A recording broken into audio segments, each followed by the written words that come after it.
Okay, recording is working. Sorry, I had to like leave and then come back. Let me just see. I'm gonna admit everyone. I'm gonna quickly put my soup in a cup, bring it upstairs. Cha cha cha.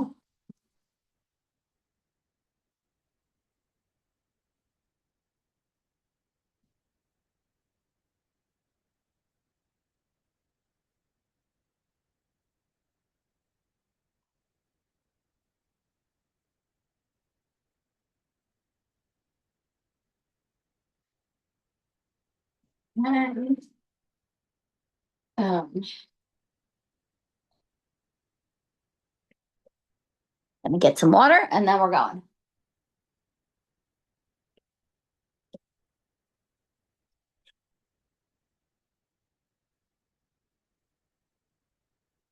Okay, I'm gonna carry you guys upstairs while I do this. I am prepared for our call. Just completely lost track of timing because we are on February break. I'm just going to turn off my video one more time while I put you in my pocket to carry you upstairs, or I'll just put you in my pocket. Oops. Okay. All right, guys, let's do it. Um, okay. You probably need to eat something. Ask Daddy. Okay. You're starving? Okay, ask Daddy. He's right there.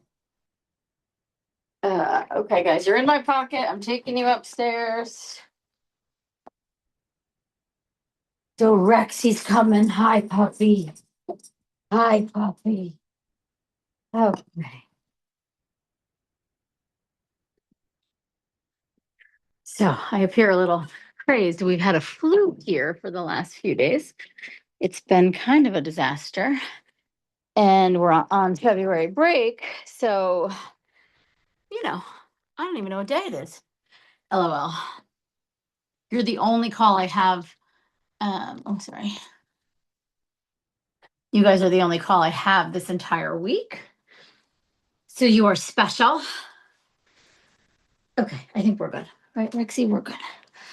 Let me turn on this, make sure we're charging. Okay. All right. So it looks like our call is recording. I'm just going to double check myself here. Meetings. I'm on. It's recording. Okay. Yay. Hi, week 4. Holy shit, you did it.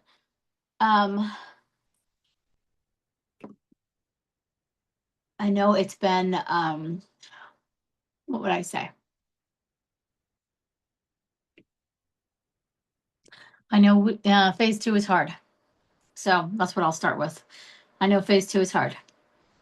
I also just went through, there's a bunch of questions for Sarah's Q&A about histamines, and I just went through them this morning for Sarah, just to validate, clarify. What are you eating? What do you have? Okay, you're gonna choke. I don't want you to choke on that, actually, baby. I'm sorry. Um,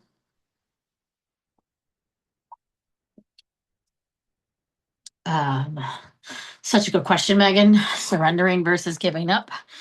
Quickly, surrendering is giving over, not giving up, but handing over.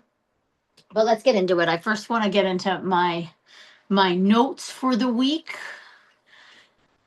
So as a review too of like, obviously, I know I did this last week, but like week 1, I think, first I'll start with the bookkeeping. Sorry. I know it's Thursday, but please make sure you're filling out that checklist of like how things are feeling, how things are shifting.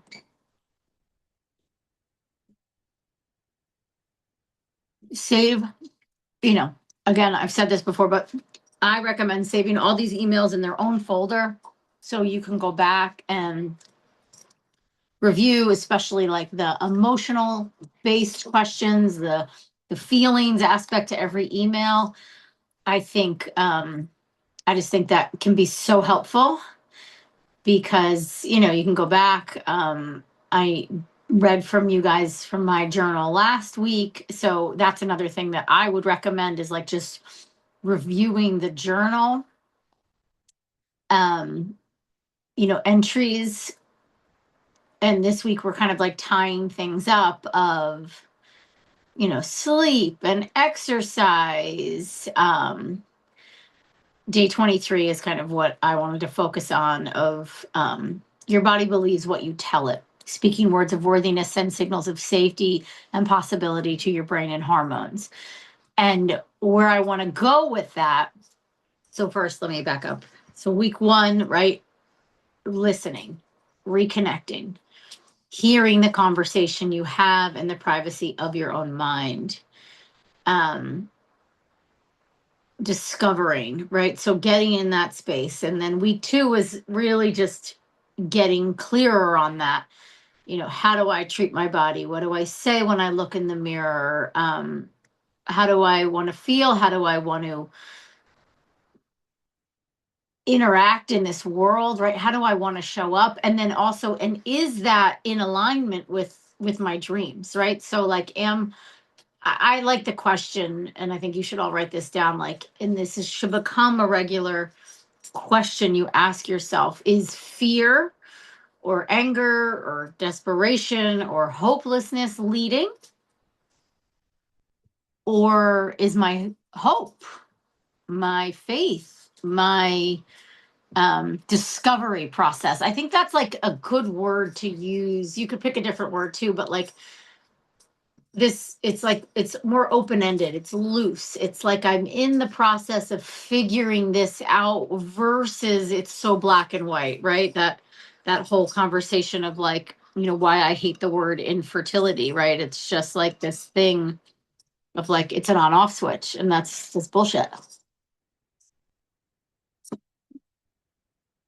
What would the more confident or the more hopeful version of me do?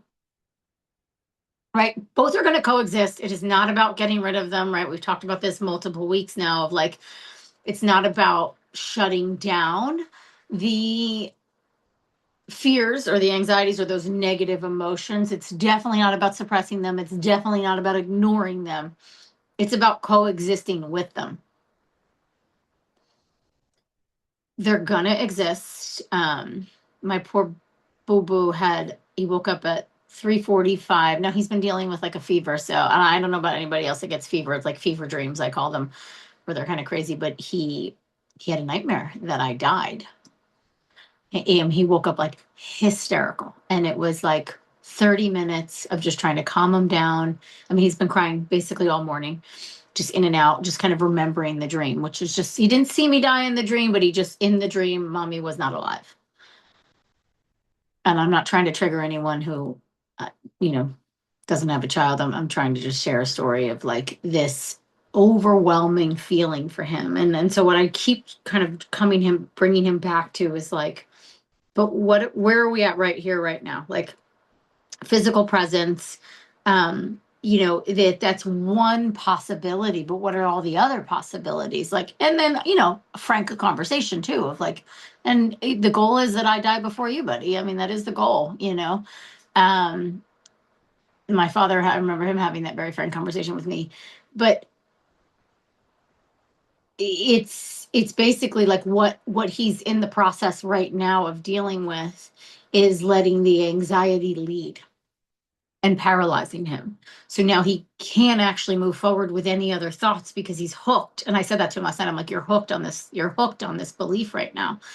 But like the reality, and I know your counter argument right here, but the reality right now is not what you're hooked on, right? You're hooked on this idea that this is not going to work out for you. So I think we can change it for you guys, but this idea that things are gonna get bad or be bad, or I think not work out is the right framing for this. So what can we do? We can try and find I almost think like proof of the opposite of the belief. You're really good at finding the proof of the belief that it's not going to work out. And then I got another period. My luteal phase was short, the transfer failed, I can't get a normal, right? My doctor says this, my doctor says that, da da da da da, right? I had this comment on that post I did the other day, and I know the woman and my heart hurts for her, but it was like, she wasn't nasty, but she was just like, you need to be more, fertility in the 40s is very different, and that should be, you know, I could read you the post, the comment, but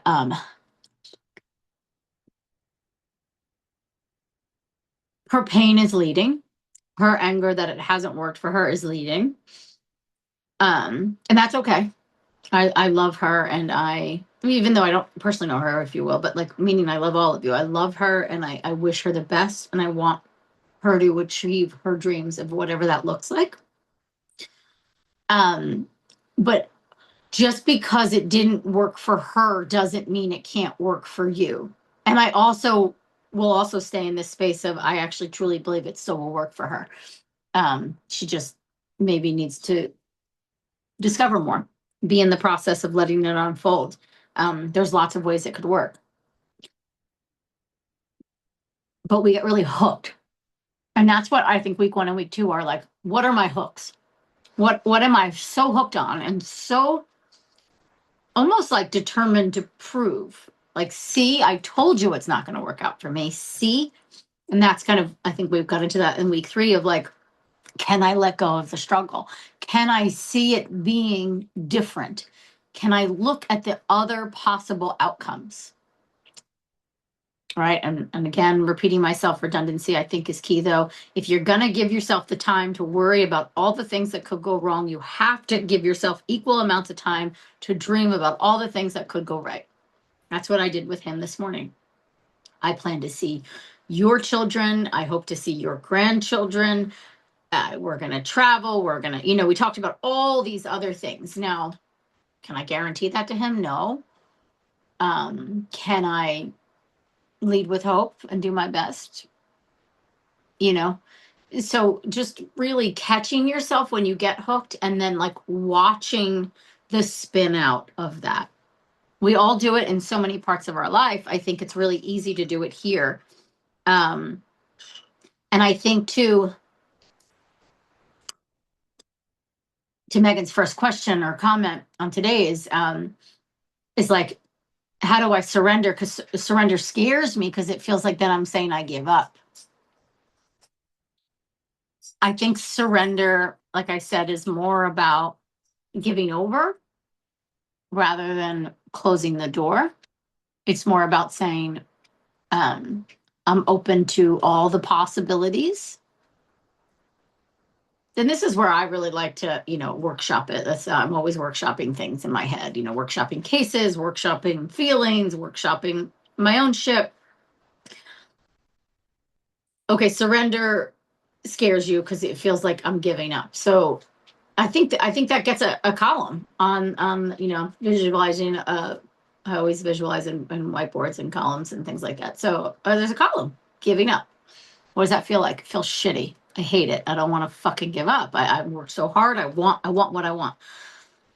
I would align with what feels good versus what feels bad. Okay, so that's one column. It doesn't feel good. And I'm not saying don't pay attention to it. That's one possibility. What's something else that feels better? That it's not all on me. Surrender means I'm going to call in additional support. I'm going to hand some of this over so it's not all on me. Feels a little less heavy. Maybe also a little like, then there might be stipulations with that, but that will cost money. Or my insurance covers this one doctor and only this doctor. I don't know what my other options could be. Like, you still could feel a little like kind of strangled in there of like, okay, surrender is not entirely giving up. It's calling in more support. What does that look like for me? How does that feel? This is more support. You've called this in. You bravely asked these questions. You're asking for support. You're aligned with receiving support. And then I would double check that. How aligned am I with receiving support? How easy is it for me to get hooked on? Because I think the thing that scares us about this surrender piece or this giving up feels like we're saying it's okay if I don't get it. And in your core, that is like, no, that is not okay. I have to get this thing that I want. Okay. So then we move over another, like, okay, so I'm not giving up. Maybe there's a piece of it that I call in support. I think the vein that I like to get into is, and I have a video on this I can share in here too. It's like private for my community, but I have it. I'll share it of what surrender really means. But could it be,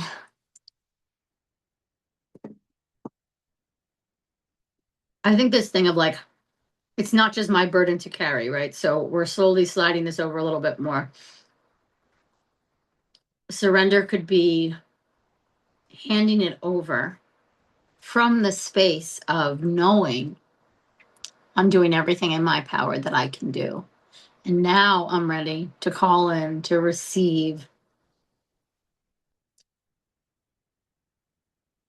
all the other, almost like seeing like entities, alignments that are here to support me, whatever that looks like, right? So a thing I often say is, if there's something new I need to look at, or something new I need to try, or something new I need to dig into, it's like literally going to show up on my front door, if that makes sense, where it's like, I don't have to effort. That's what surrender is. It's handing over the efforting. It's handing over the burden that like, this is all on me, which, I mean, I get caught in that a lot. From a family perspective of, there's a lot of things like this, a burden, right? It's a burden. I talked about mom last time, where that feels like this heaviness of like, but that's all a story I've made up. None of that is actually true. None of it's true. So call yourself out. That's what I want you to do. And that's kind of what I think I visualize week 3 as, of like, we're massaging the story. Okay. Surrender scares the fuck out of me because that means I'm giving up. I don't know who told you that. I'm being funny. I don't know who told you that. That's not what surrender means. And I understand that giving up is scary, right? So you come in and you meet yourself. Okay, giving up is scary. I'm not asking you to give up. I'm asking you to give over. I'm asking you to get into the receiving mode versus the doing, the trying, the efforting mode. I'm asking you to trust a little bit more in the process and in the unfolding. I'm asking you to try to control a little bit less.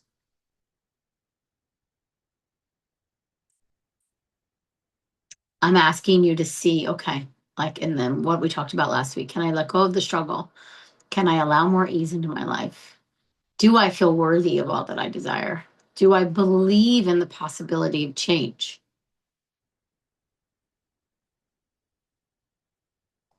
And then that kind of leads into, do I feel support? Am I allowing myself to receive support? Another thing Abraham always says, we get in our own way by arguing for our limitations, like almost by being like, here, see, this is why it's been so hard. Here's the proof. Here's the proof of why it's not going to work, why it's been so hard. Here's the proof. I don't understand what I'm doing wrong. I don't understand. Like there's this proof. This is my proof that this is hard, that things are not working. And we argue for it. We argue for it. But I've had 4 failed transfers. I can't get a euploid. This many miscarriages. My doctor said that clotting factors have nothing to do with my loss, that it's all about age, right? It's this argument for the limitations. It's kind of like what that comment was. She's bringing her limitations and her fears into a public post to like warn women. Do you know what I mean? And it's like, okay, I see that. I don't think it's about,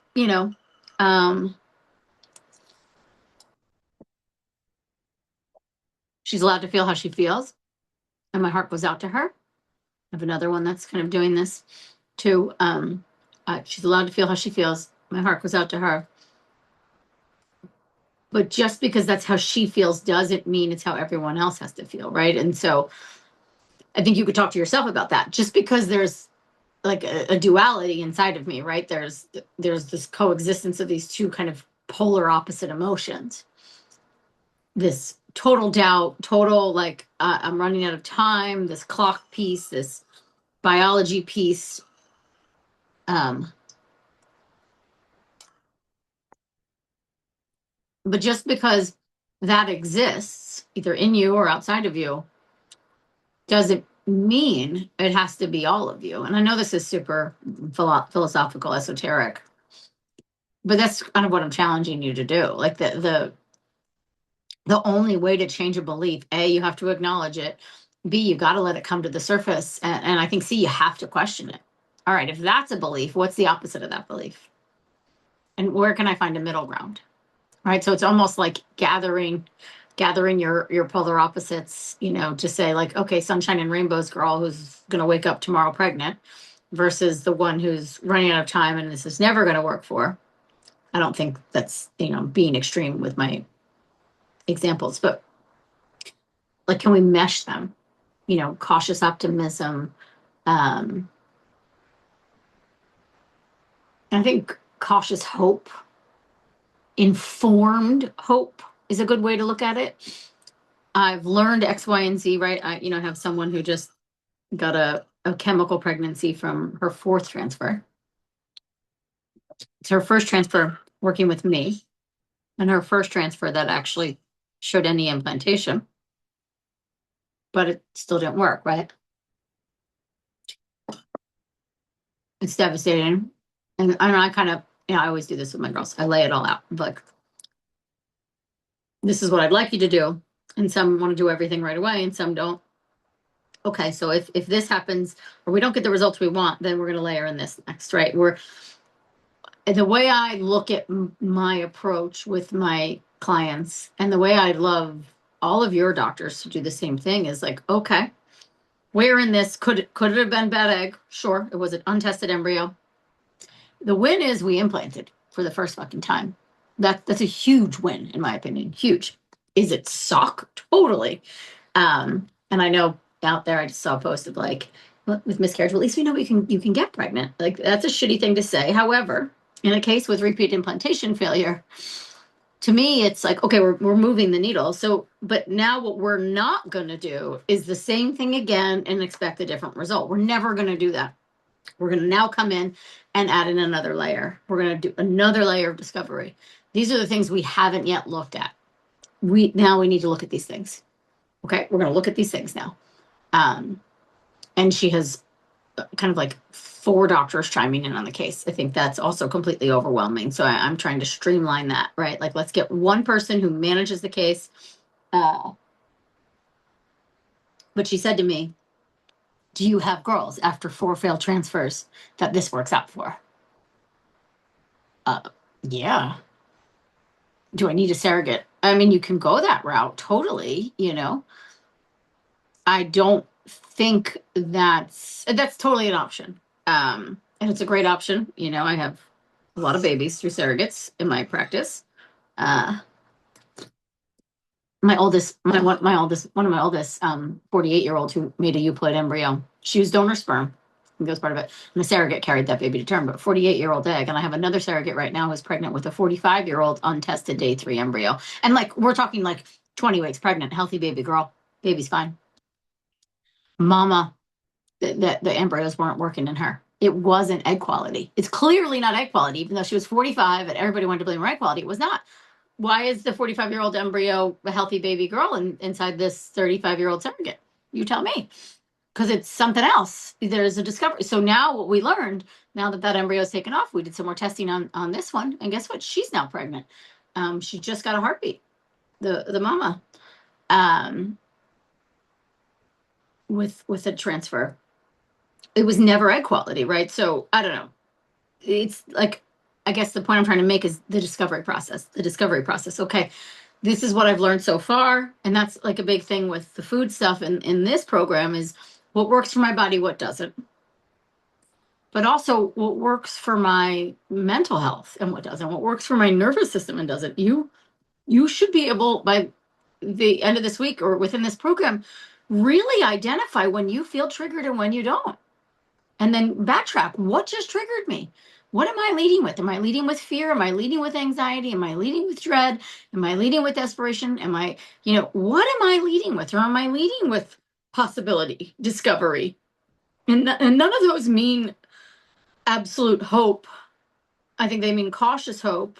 I think they mean that you now are under the impression, like if we're just talking in the fertility container, that the burden isn't just on you, right? It's always sperm, always egg, always uterine environment, always immune system. 4 things, always, always. And the nervous system impacts all of them as well. But it's not just on you. And so what else could I look at? What else is being missed? I'm really excited for my book to come out. It's going to be out March 28th. I think I give you guys all the tools to make a really clear, thorough decision tree of like, what's next? What am I looking at? How am I impacting this?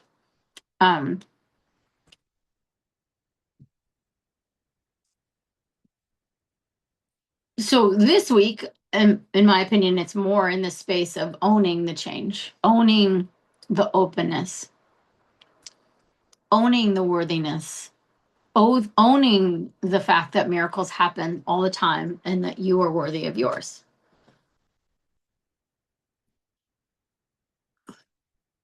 Oh, Sharon. Early 40s, low reserve. What do you think of PRP? Not really an emotionally based question, my love, but I'll answer it because I appreciate the question. I think it's always worth a shot. So I think did I go over it with you guys? I can't remember where I went over this last week, my 7 rules of IVF, but I think they kind of apply to so much of the fertility journey. Don't wait for the science to catch up to innovations.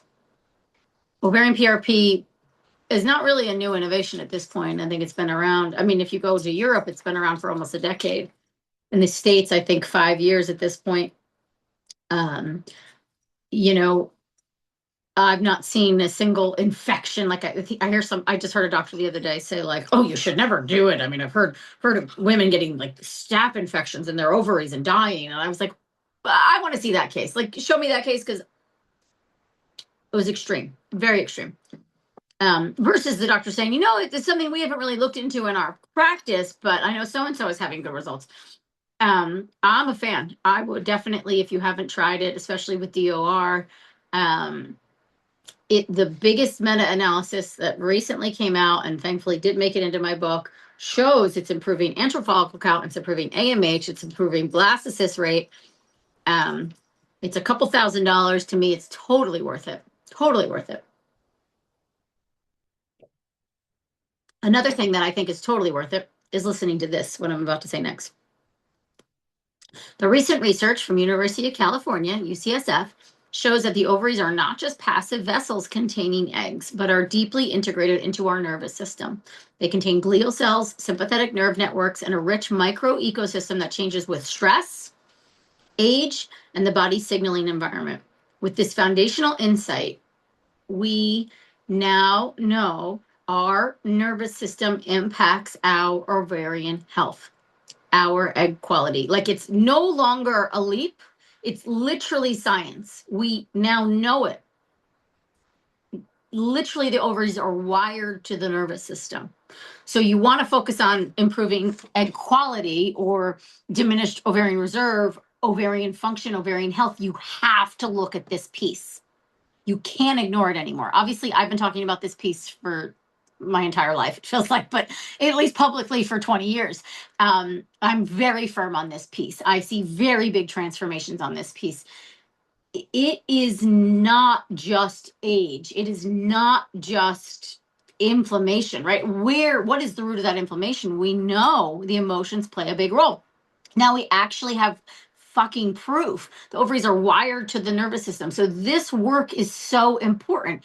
And it's not like I'm saying, you can manifest good quality eggs. I think that's, I'm kind of making fun of things. I love I love to manifest, but you know, as Abraham would say too, you don't sit on your couch and just manifest things, the new Porsche in the driveway or something like that. No, you followed inspired action. So you were just inspired to ask that question about PRP, and then maybe it's going to easily fall into your lap, or maybe, you know, there's a clinic down the road that's doing it and it's not that expensive and you can afford it. Like, inspired action is what helps create the manifestation of the desire. Inspired action from a nervous system perspective, joining a program like this, inspired action of like, I'm going to have those deeper conversations. I'm going to show up more authentically in the world. I'm going to be more honest with my partner or my parents or my friends or my coworkers or whoever. Like, I'm going to stop being the shell of myself that I am. I'm going to show up fully in this world. And when I show up fully in this world, I receive the signals. I receive the logical next step, right? I'm in this receiving mode. I'm in my power. When I'm a shell of myself, when I am like layered with anger and fear and really leading with the heartbreak, leading with the doubt, leading with the, you know, the past, you can't see. You can't see. You're looking out your rear view mirror, not your front. You can't fucking see. So it's on you. And you're not going to be perfect at it, and that is not the goal.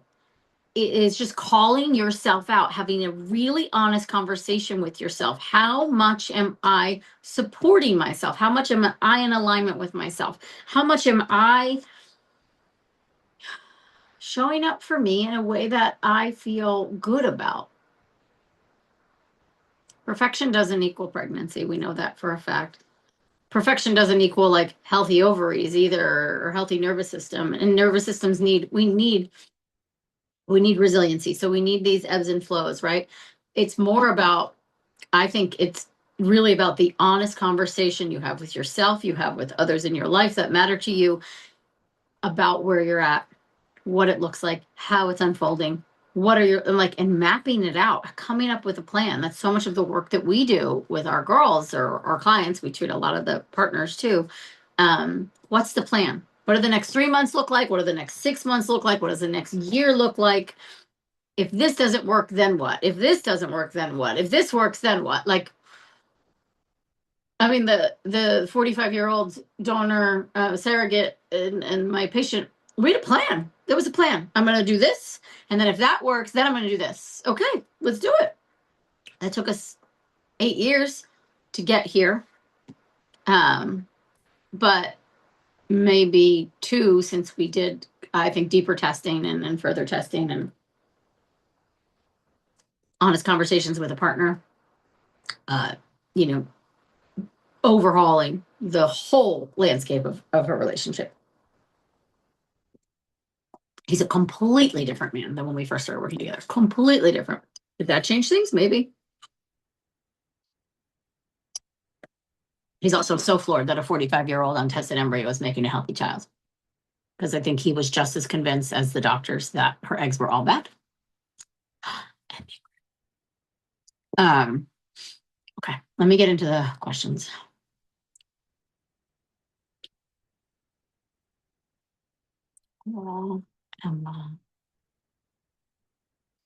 Okay, oh, this is the wrong group. Sorry, guys. Okay. I see 10 comments. I feel like I've been missing comments. I just want to make sure I'm not. Okay. So Megan, I feel like I spent a lot of time talking about your question, surrender versus giving up. I have a really hard time with things like affirmations because as much as I say them to myself, I don't believe what I'm saying. I agree. I'm going to quote Abraham again because she says it the best. She says, the universe hears how you feel, not what you say. So I agree.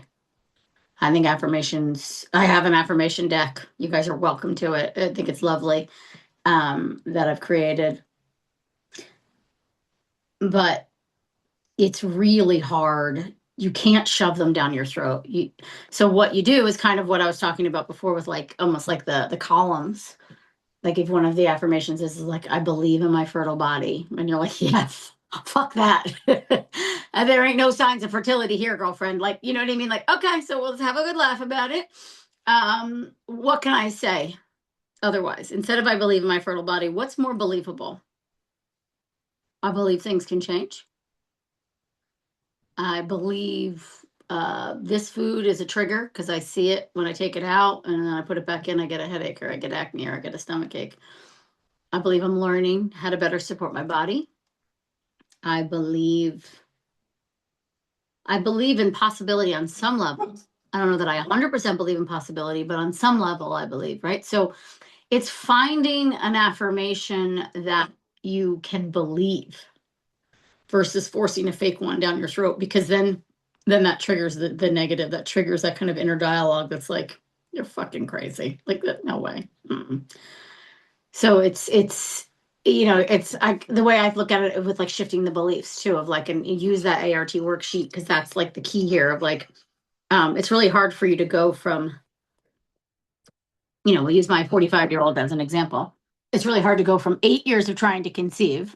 So what, she started this process at 37, constantly being told, like never once, honestly, never once getting pregnant. She never once was pregnant, never once was pregnant until now. Never once was pregnant. So how the fuck you can't believe in a fertile body because I have zero proof of it, right?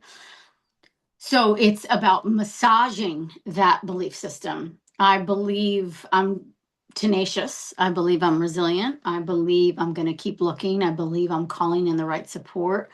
I believe, I think that was it for her. Of like, I just believe deep in my heart that this is meant to be. I'm meant to be a mom and I'm going to figure those pieces out. I'm going to start putting these things together.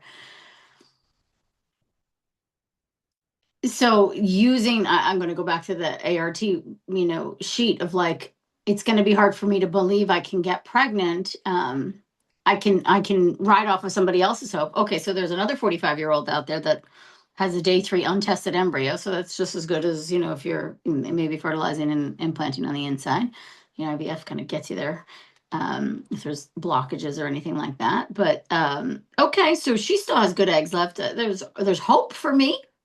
So I can maybe believe that 1 or 2 of the pool of eggs that are left might generate a healthy baby.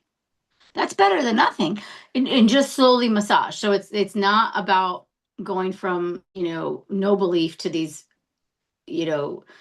toxic positive affirmations. It's just about shifting. So if you're black to white, you're shifting to a little bit of gray, a little less gray, right?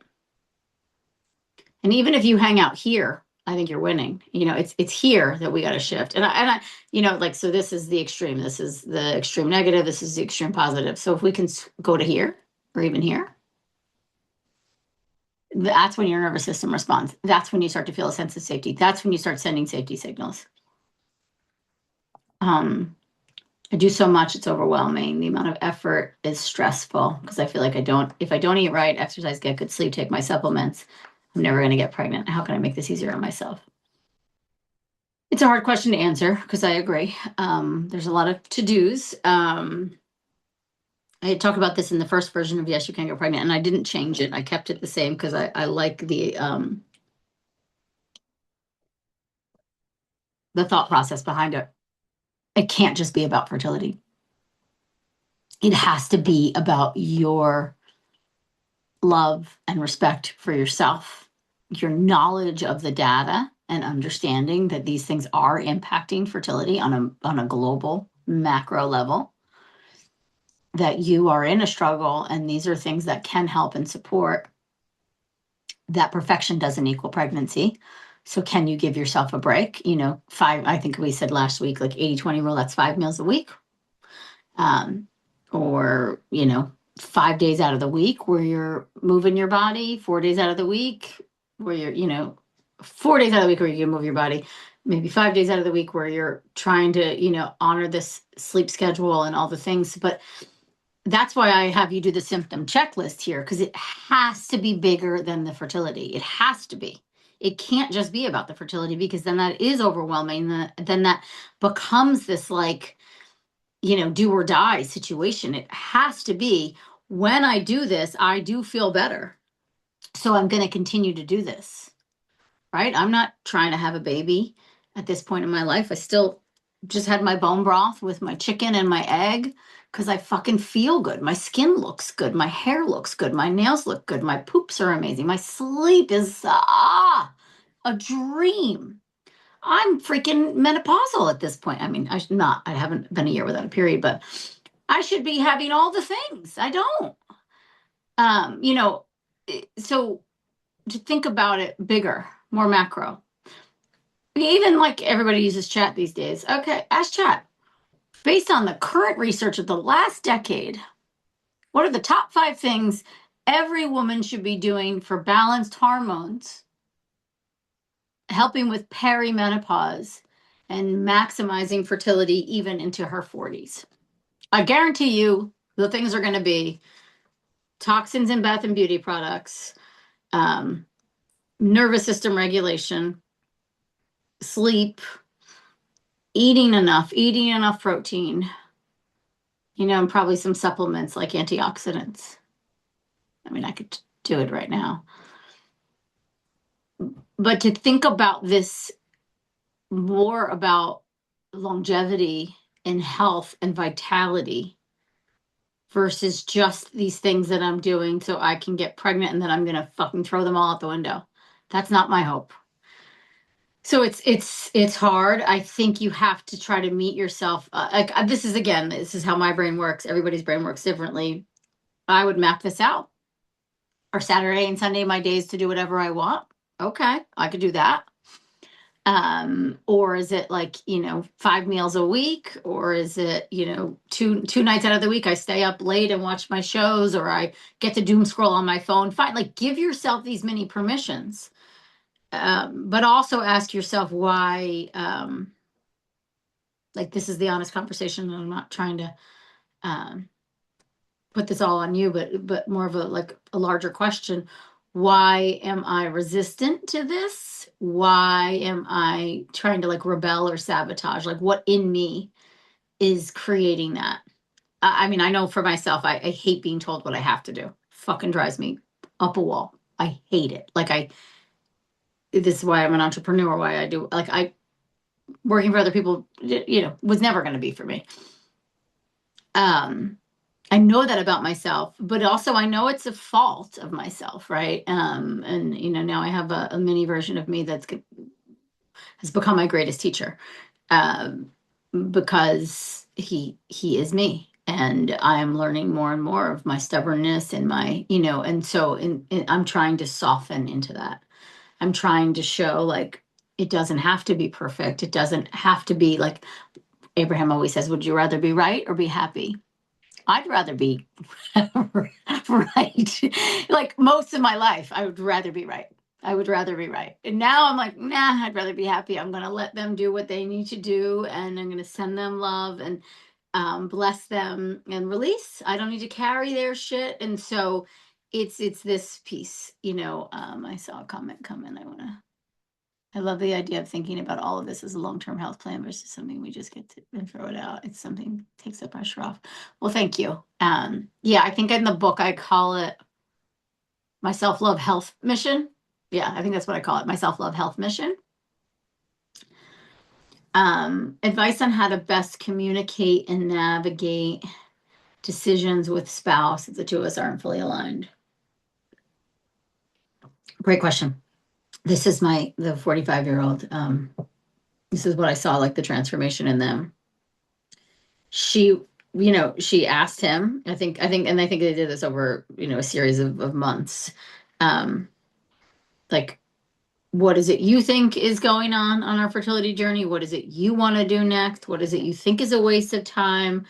And then he gets airtime, you get airtime, or your partner gets airtime, you get airtime to say the same, they have to answer the exact same questions, and you guys have to listen to each other, not combatively talk back or over each other. Literally, it's your sharing space, it's their sharing space.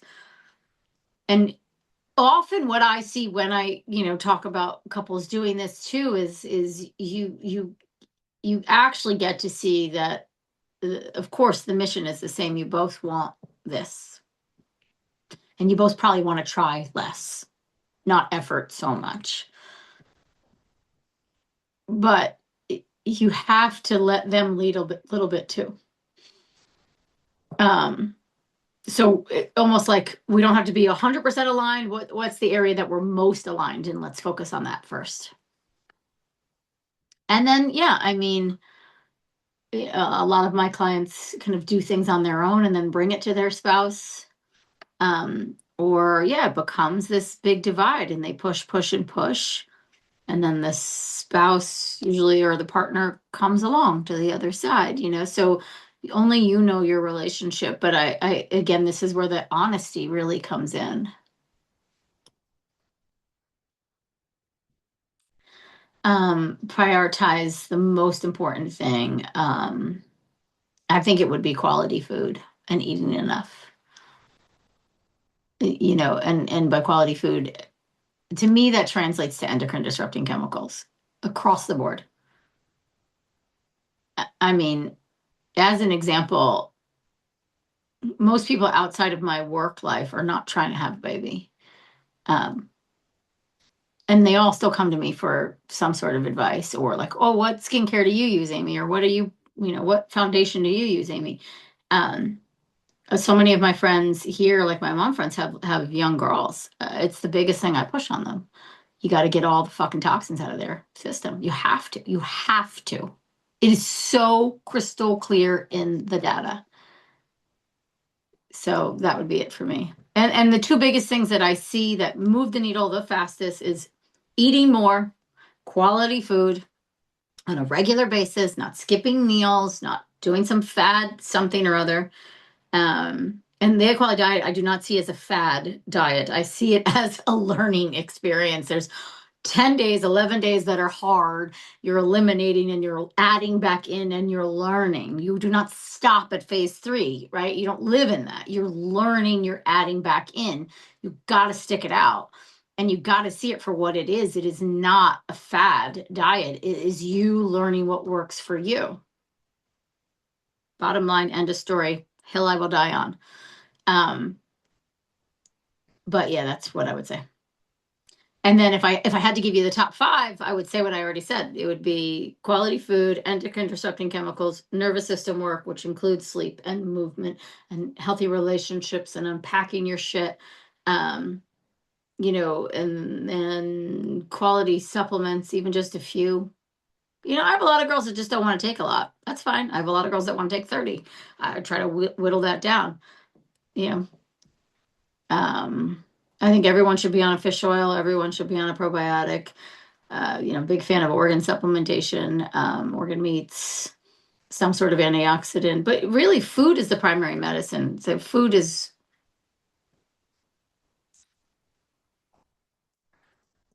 Can you address getting caught up in the good girl, I follow the rules mentality that are easy to succumb to with a diet?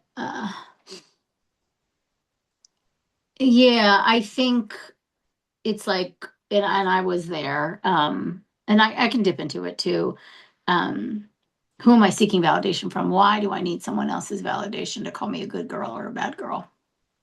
And it could just be your own inner validation that comes from somewhere, though. Why is that there? How can I unpack that more? Where can I be softer on myself? Where can I be just a middle of the road girl? She's a little deviant at times. She likes to have fun. She also likes to listen to her body and see what works for her body and what doesn't. Because ultimately, she likes to feel vital and alive and with enough energy and having healthy skin and healthy hair. Like I would try to lean into like, I'm going to let my body speak to me. I'm going to let my symptoms be the decider. And I hate the words good versus bad, right? Of good versus bad. I hate the word diet too. I changed it in this version of Yes, You Can Get Pregnant to, I think, nutritional eating plan or something like that. Like my editor was like, oh, can we use the word diet? I was like, no, I don't want to use it anymore. Because it feels like a fucking plan, like a restrictive. It's like, no, no, no. How do we know if we should stick with the rules versus listen to our body? Is there a health balance? It's not rigid rule following. Yeah, same thing. Like, here's a good example. which no, I'll admit that I didn't do the full 4 weeks with you guys. We were at my mom's on Monday, and I was with my nephews, and they wanted pizza. It's just Frank's Pizza. I mean, the guys, make it right there. It's not gluten-free. It's not organic. It's the best fucking slice of pizza I may have had in my adult life. Um, Loved every second of it. Was I constipated the next day? Yep. Were my eyes puffy? Yep. Was it worth it? Yep. Will I do it every day? Nope. Um, can I do it once in a while and get away with it? Yep. So can you. What does once in a while look like? Again, I go back to my 80-20 rule. I think that's like the livable rule. Even 70-30, for some people, 70-30 totally changes the game, right? I did a story last week. I, went to my dermatologist for an appointment, and this other, she's an NP. I hadn't seen her. I met her like one other time. And the time I met her, she came into the treatment room and basically bombarded me with fertility related questions because she knew what I did from someone else that worked there. She wasn't getting pregnant, DOR, late 30s, about to do IVF. She was very gracious about it, very medical about it. Well, really wanted to know like my opinion of fertility doctors up in this area. And I just ran through with her some basic things, and I told her to get my book. And yeah, and when I saw her this time, she said to me, I did everything you told me to do. I cut back on the running. I got to bed earlier.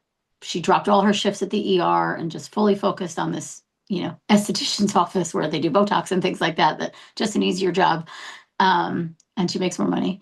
She started eating more. She was intermittent fasting and she wasn't eating enough. And she let herself gain a few pounds. She upped her ante on her supplements. She started following me. She said my stories of hope were such a game changer for her. And yeah, I mean, it's not everybody's story, so I also hate sharing this. 4 months later, she was pregnant, and she just had a healthy baby. So it's like this. I don't know. I kind of deviated from like the sticking to the rules. It wasn't like these hard rules I gave her. I mean, I guess eating breakfast, it could be considered a hard rule. To me, that's just what everyone should do. We don't skip breakfast. It is the most important meal of the day. No one should skip it, especially a woman. You know, intermittent fasting do not work for ladies. It do not work. Do not work. Low carb does not work. Like I said, do on purpose. It's like, so to me, those aren't rules. That's obvious. It's in the data. So I want you to be able to listen to yourself, and I want you to be able to let your body lead. I also, though, with one caveat, make sure you're being honest with yourself. So what does honesty look like? And then also really double checking how you feel like the next day. Or if when you get your period, do you look back on those days where you gave yourself grace and now you're judging yourself and beating yourself up? That's the part that I think is more detrimental than the giving yourself grace. If you can really give yourself grace and not judge yourself and not beat yourself up about it, then absolutely. But if you're giving yourself grace to only then 2 weeks later beat yourself up about it or second guess yourself or doubt yourself, there's work to do there on the honest part, on the honesty train, on the struggle train. So it's about forward thinking in the moment. How am I going to feel about this decision tomorrow, in 2 weeks from now, if I get my period, if the IVF cycle doesn't go how I want it to go? Or do I want to be able to look back and be like, you go, girl, I'm proud of you. But do I think you have to follow the diet perfectly? Absolutely not. Do I think you can use toxic skincare products once in a while? Yes. Do I think you can stay up late once in a while? Yes. Do I think you can drink alcohol once in a while? Yes. Do I think you can eat non-organic food once in a while? Yes. It's the consistency and frequency. So everybody that looks different.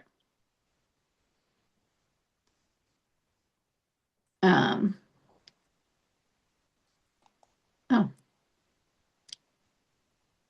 how do we know when to pivot? I know. Okay. So, what's the right frame of mind for someone who tends to be all or nothing? I think then, like, this is where the work needs to be around why am I so hard on myself?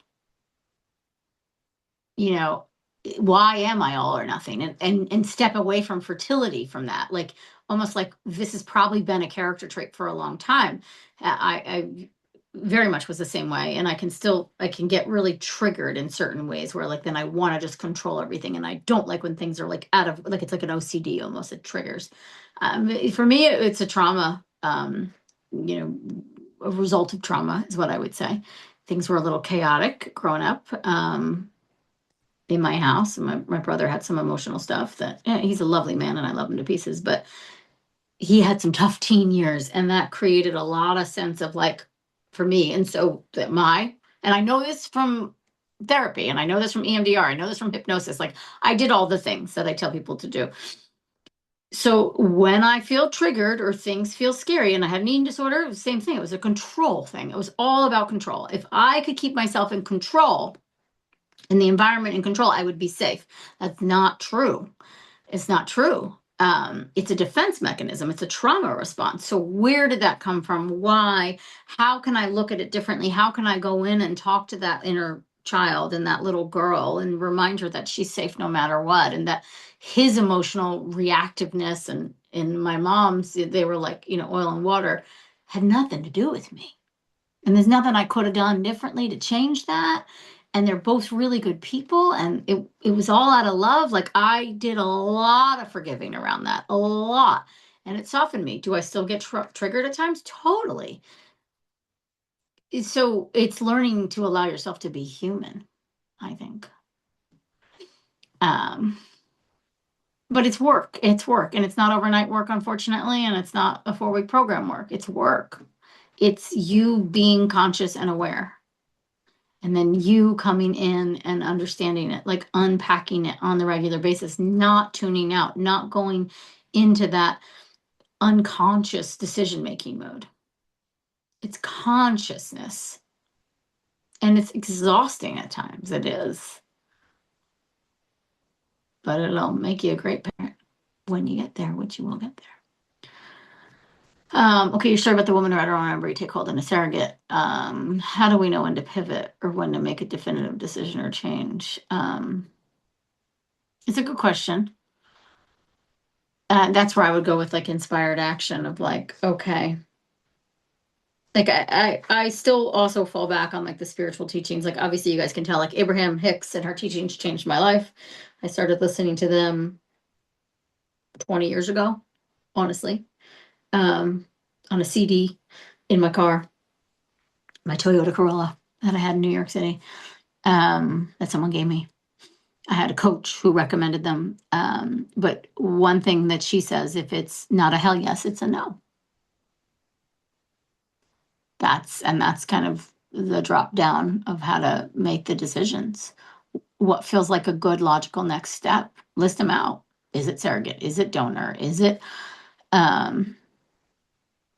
adopting? Is it moving on from this, closing the door? Is it sperm donor? Is it, like literally list them out. And I would almost like do an internal system. How does that feel to me?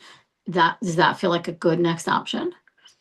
I remember this woman, I just remember one day she was just like, I'm going to buy some donor eggs. I'm just going to buy them because I just feel like I just need to free myself up.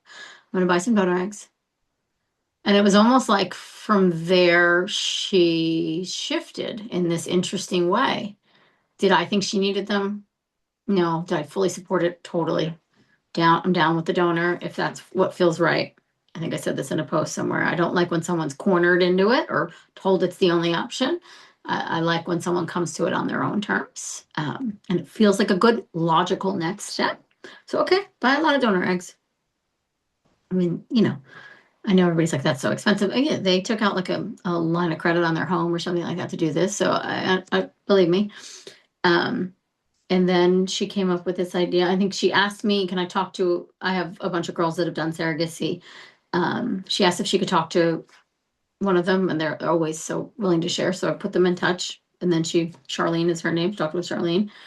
And Charlene, I remember she came in to see me. She was seeing me for acupuncture in the city. And she was like, I think we're gonna get a surrogate. I'm like, for the donor eggs? She's like, no. That's like another option. I was like, oh, okay, we're just gonna throw a lot in the mix. She's like, I'm going to put one of my embryos in. I need to know. Okay. The first transfer didn't take. The second one did. And then she went and transferred into herself. So I don't know that I could exactly lay out the framework of that. I think obviously it was an 8-year journey. So this whole process has been in the last year. So 7 years of, and yeah, she did all the testing. She did like the Pregmune, she worked with immunology, I mean, she did everything. She did all the gut testing, all the, heavy metal testing. I mean, you name it, she did it. And there were things I still just didn't figure out. I always said to her, I never thought it was equality. Of course, I never, just because I know her life and I know her, all her things. She also did honestly let herself like lean into, she was super perfectionist in the beginning. She let herself lean into a more moderate lifestyle. And just like, yeah, I was on vacation and, I had that pina colada at the beach and then I did this and we had fun. And I think that also then shifted her relationship where then he was more on board with all these other ideas. He fought it for a while. And so I think her shifting into this kind of like, I'm going to put all these options out for me and I'm going to see which one sticks. Now, again, I understand those options, we're talking 100 grand there, I totally get that. Like not everybody has that. I mean, I also share that, they made that work for them versus they just had this pile of money sitting there. She met someone who had done a donor, like it's things started to like unfold. She started like, I think, listening and collecting information and data. So there. I had ovarian PRP, and hoping I could try for pregnancy naturally, but my doctor says my FSH is very high. And I'll need estradiol or birth control to stimulate the one follicle they found. I would do estradiol. Birth control short term can help suppress the FSH, but I'm finding in my girls that are on it longer term, it just doesn't seem to be doing anything. It kind of keeps us in a loop. So I really love the idea of like some bioidentical estrogen to help stimulate follicular growth. I'm struggling with the disappointment. This likely won't happen without more medical intervention. I was holding on to the idea of doing this naturally. And all I would say to that is like, you have every right to hold on to that. That's your dream. I think that's the biggest trauma with fertility is like, it's not going the way I thought it would go. Right. And this all seems out of my control. So I mean, I could talk about my patient that is not at all, which if I would have told her 6 years ago, oh, you're going to have a surrogate that gets pregnant with your 45-year-old embryo, and then you're going to transfer a donor egg into you, and you're going to she'd be like, what the fuck, Amy? No, absolutely not. That's not what I want. That's not what I want. Right. But if I told her, well, but you're going to get 2 healthy babies out of it, she'd be like, I'll do anything to get 2 healthy babies. Tell me how to do that, But we don't know until we know it. Like it's like the unfolding. That's the surrender piece. It's the unfolding. It's trusting the unfolding, which you can't see when you're in the moment. It's too hard. But if you say, I only want to do this naturally, then that's it. That's the option, right? I still think bioidentical HRT for someone who has high FSH is a brilliant fucking thing. I would recommend that whether you were trying to conceive or not. And most times it stimulates healthy ovulation again. So I am down with the HRT. And I would still look at that as natural personally. So I think we have to massage that. You're naturally supporting your body to do its thing. Maybe we'll massage the conversation a little bit. As you can tell, this is all about massaging things. There are no hard rules because what works for one woman doesn't work for another. We don't know why. Everything okay? Yeah. Okay, just a few more minutes, honey. I have 2 more questions, okay? You're welcome to sit here if you want. Okay, I'm having a hard time hearing about women my age and older still cycling while I'm late in perimenopause. I feel like I did something wrong. How do you cope with grieving the loss of natural path and having to accept? I think that is all of it is the grieving part where it's just like, okay, this isn't unfolding how I thought it would, and that's really hard. So it's the acceptance piece, which we've been talking about. Like in order for a belief to shift, we have to accept.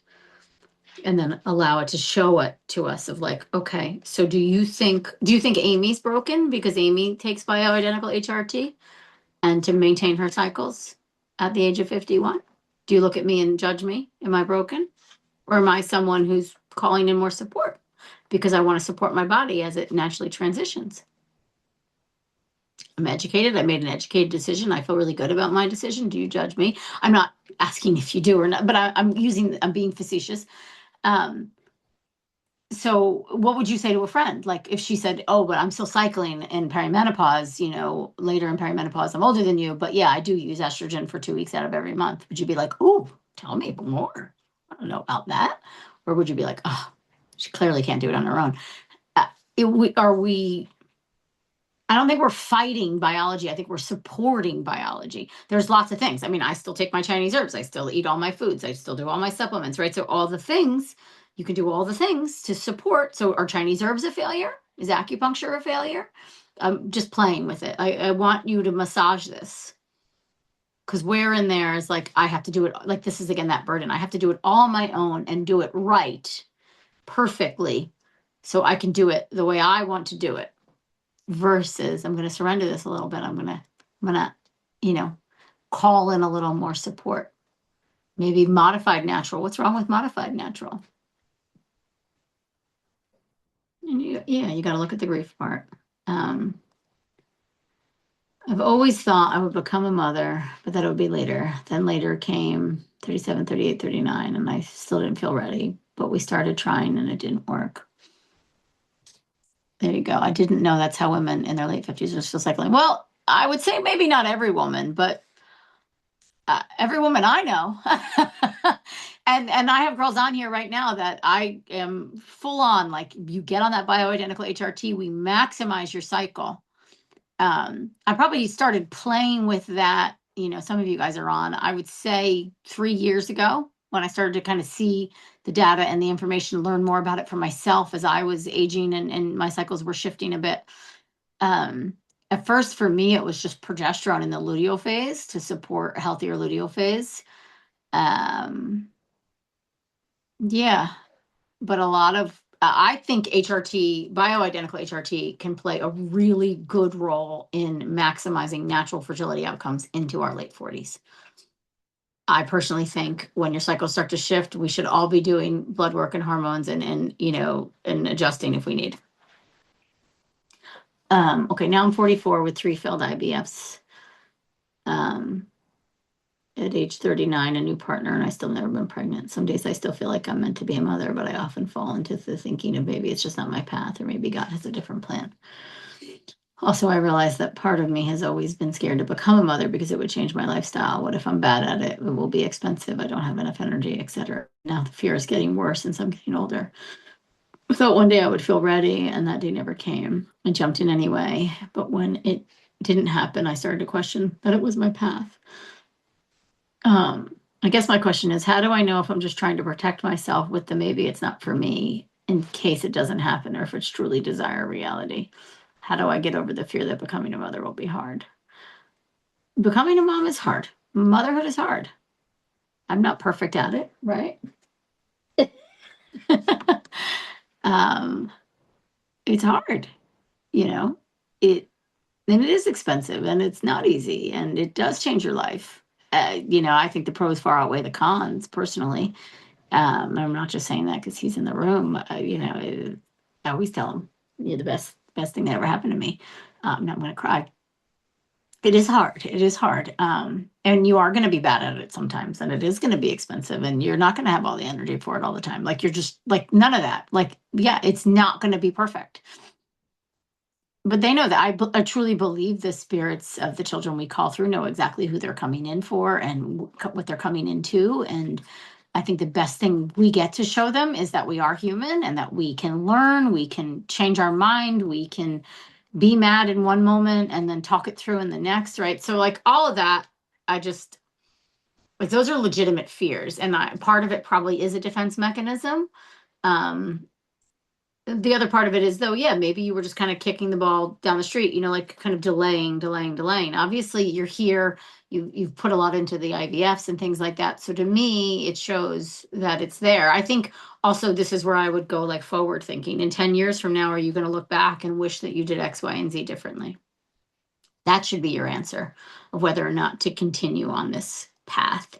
Um, and then never once being pregnant, like I would really look into uterine factors, look into things, testing like the Pregmune, uterus, endometriosis, adenomyosis, HLA factors. If you don't know what I'm talking about, just go to amyropp.com/miscarriage and the data's all there. But the never being pregnant piece, I'm thinking at 39, it was a different partner than it is now.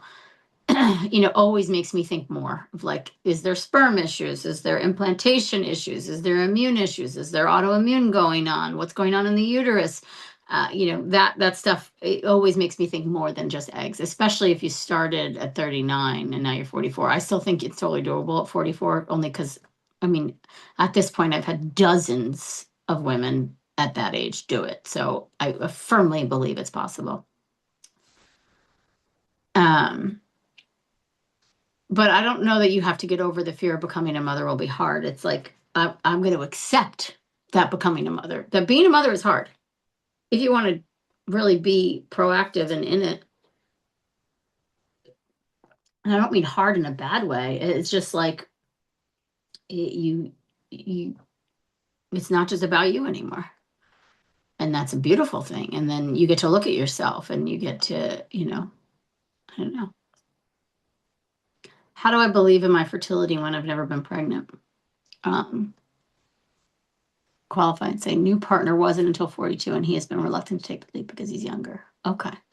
So that's it too, Erica, of like diving into that of like, okay, what are you willing to do?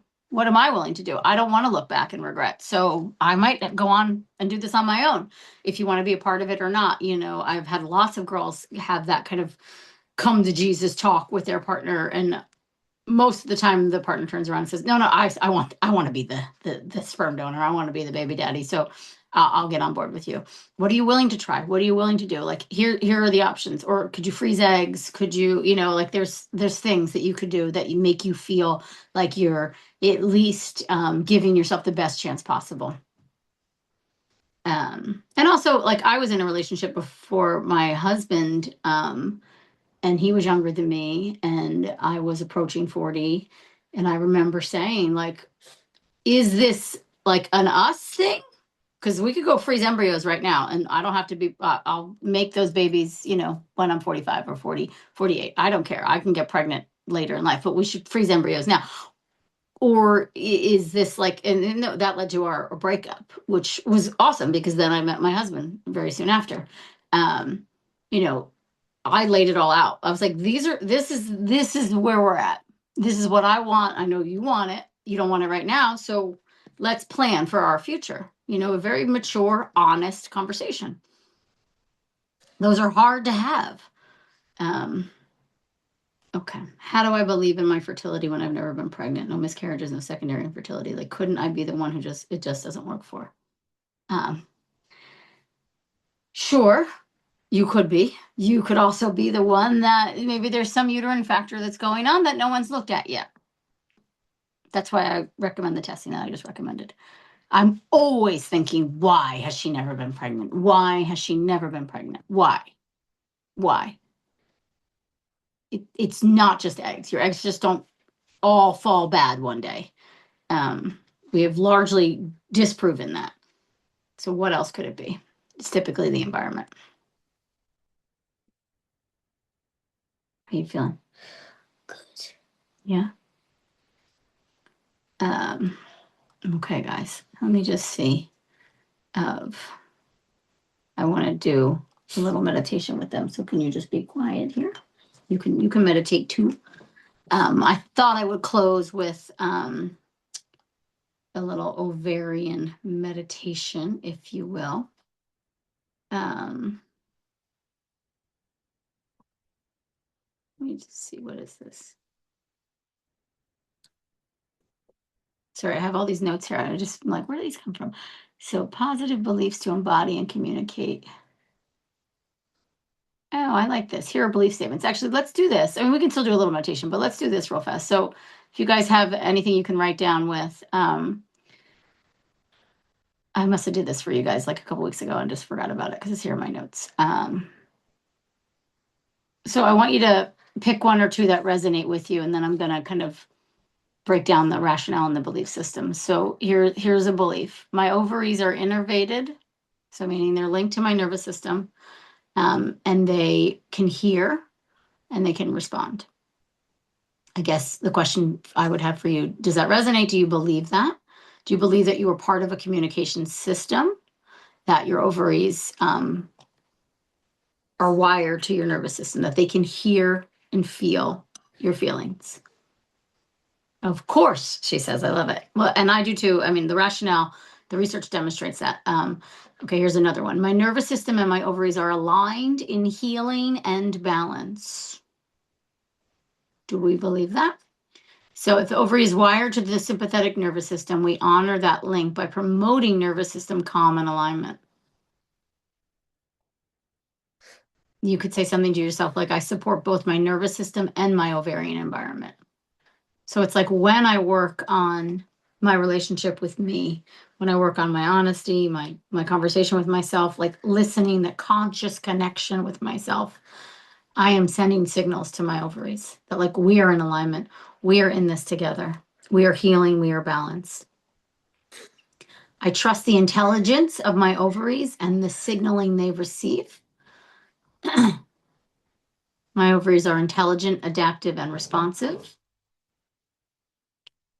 So this rationale is like instead of treating the ovaries like the vault of eggs that they once described it as, we now understand it as an active ecosystem responding to the neurological inputs. This is one I really like. I create an environment of safety, rest, and regeneration for my ovaries. By choosing rest and parasympathetic dominance, I support healthier communication to my ovaries. Here's another one. I listen to the signals my ovaries send and I respond in love. So when I feel tension, imbalance, pain, or suspicion of disharmony, I respond not with fear, but with nurturing, nourishment. And that again requires the consciousness. Like you have to be aware. What are the body signals? When do I feel stressed? When do I feel triggered, right? Activated. My body's nervous system and ovarian system are cooperating for fertility, vitality, and longevity. I love that. And I wrote here, the UCSF study suggests ovarian aging ties into neural signaling and the broader body ecosystem. So here's a belief. Fertility and ovarian health are not isolated. They are integrated into my whole body nervous system and well-being. I've create an environment of rest. Where is it? Where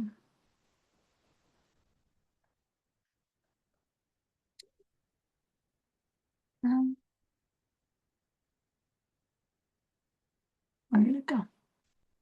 Oh, I create an environment of safety, rest, and regeneration for my ovaries. It's a good one. I agree. I choose nourishment, circulation, gentle movement, and nervous system regulation for my ovaries. I am proactively creating a fertile and supportive internal environment or space. This is a good one. I release fear, shame, comparison, and urgency. I can copy and paste these, by the way, and I just should do that. I don't know why I didn't say this, and I'll put them in the doc and drop it in the comments. I release fear, shame, comparison, and urgency. I invite patience, trust, collaboration. I like that with my ovaries. I collaborate with my ovaries. My ovaries and I are co-conspirators. I soften into a state of trust so that my ovaries can relax and thrive. Now that's a good one. I soften into a state of trust so my ovaries can relax and thrive. That's surrender, Megan. That's the surrender one right there. I honor the ecosystem of my ovaries and partner with it. I see my ovaries not just as follicles, but as rich, responsive tissue that I can support. And here's the last one. Thank you, ovaries. I see you. I believe you. I'm committed to your wellness. My ovaries are not ignored. They are active members of my fertility journey, obviously. I'm just going to copy and paste this here.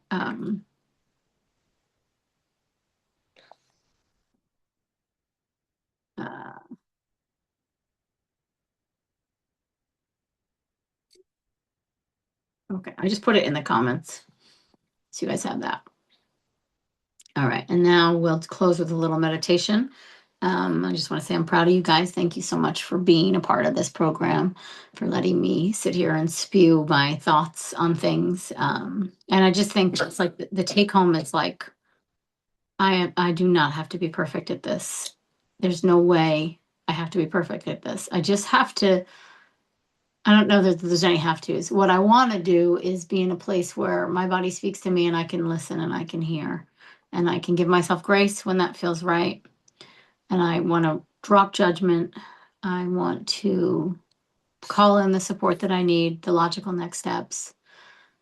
You know, I'm along for the ride. It's okay. Okay, you guys can, oh, you're welcome, Christine.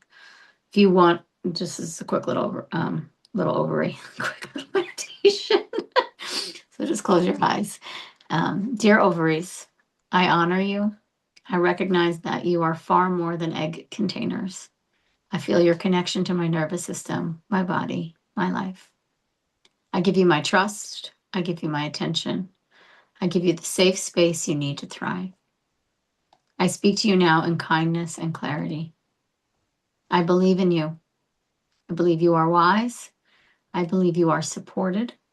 I believe you are doing your very best with the resources you have. I release any criticism or pressure I may have placed on you. I forgive myself for any times I doubted you or ignored your signals. Together, we choose calm. Together, we choose supportive nervous system balance. Together, we create a gentle ecosystem of rest, repair, nourishment, and trust.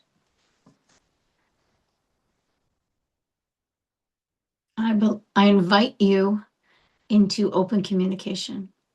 If you are sending me signals, fatigue, pain, cough, heaviness, I will listen. I will adjust.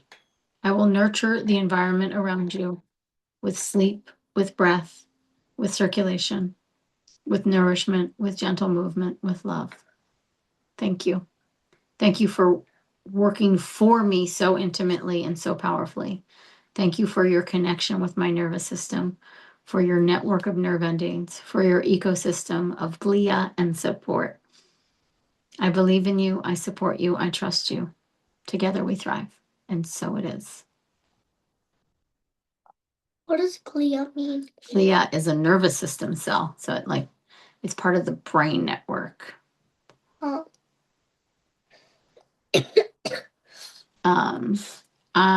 You guys are amazing. I know I see that. I just want to put this meditation into a doc for you. And I'll share it. I got it.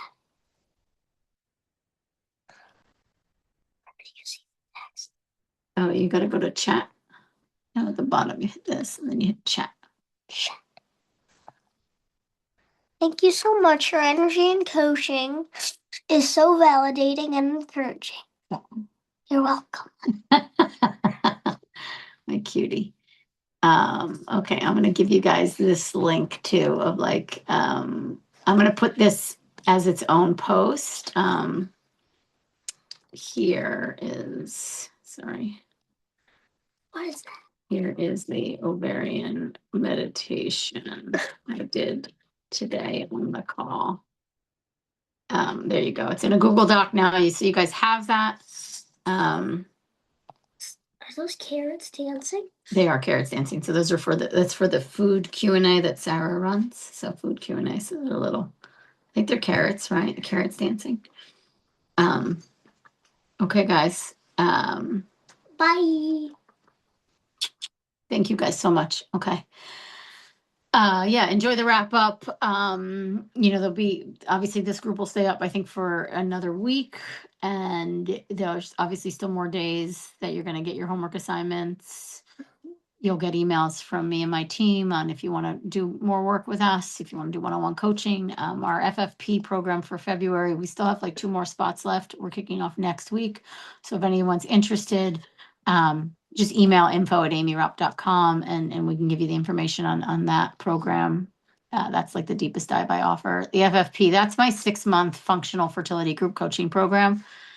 So it's a lot of stuff like this, but you get one-on-one time with me, you get one-on-one time with a coach, you get functional medicine testing, you have a functional medicine provider in the group. We also have our team psychotherapist, Samantha. Don't type in there because I just shared that doc with them. Okay. Oh, the end. Okay. I'm gonna make it its own sentence or its own line. If you go to aimeerop.com/FFP or just go to the coaching page on my website, you can read all about it there. Yeah. Okay. Love you guys. Bye. Bye.